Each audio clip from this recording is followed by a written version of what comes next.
আসসালামু আলাইকুম। আজ আপনাদের সাথে এমন একটি দোয়া শেয়ার করব যে দোয়াটি পড়লে ছিনতাইকারী, এরপরে ডাকাত, চোর ইত্যাদি সবগুলা থেকে আমরা বাঁচতে পারবো। অন্যদিকে রাসূল সাল্লাল্লাহু আলাইহি সাল্লাম সাহাবায়ে কেরামকে প্রত্যেকটি দোয়ার উপরে অনেক গুরুত্ব দিয়ে থাকেন এবং সাহাবায়ে কেরাম এই দোয়া পড়া ব্যতীত নিজের ঘর থেকে পর্যন্ত বের হতেন না।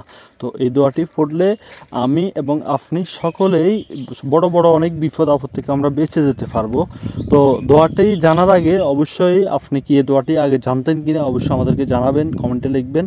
আর যদি আপনি নতুন জেনে থাকেন তাহলে খেয়াল করে শুনবেন এবং দোয়াটি মুখস্থ করে নেবেন।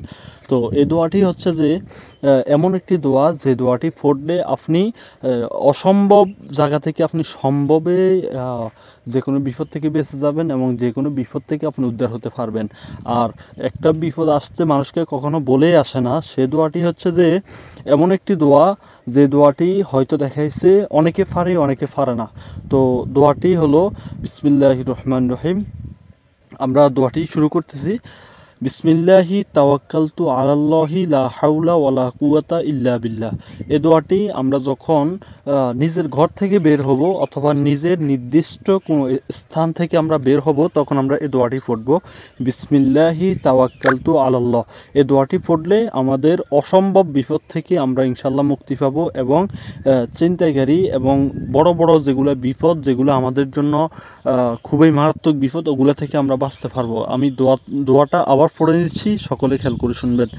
বিসমিল্লাহি তাওয়াক্কালতু আলাল্লাহি লা হাওলা ওয়ালা কুওয়াতা ইল্লা বিল্লাহ। আপনাদের সুবিধার্থে আমি বাংলাতে লিখে দিচ্ছি এবং নিচে কমেন্টও লেখা আছে, ডেসক্রিপশনেও দোয়াটি বাংলাতে লেখা আছে এবং আরবিতেও লেখা আছে, আপনাদের সুবিধার্থে লিখে দেওয়া হয়েছে। দোয়াটি হচ্ছে বিসমিল্লাহি তাওয়াক্কালতু আলাল্লাহি লা হাওলা ওয়ালা কুওয়াতা ইল্লা বিল্লাহ। ধন্যবাদ, সকলে ভালো থাকবেন। পরবর্তী ভিডিও পেতে আমাদের চ্যানেলটি সাবস্ক্রাইব করে সাথেই থাকুন।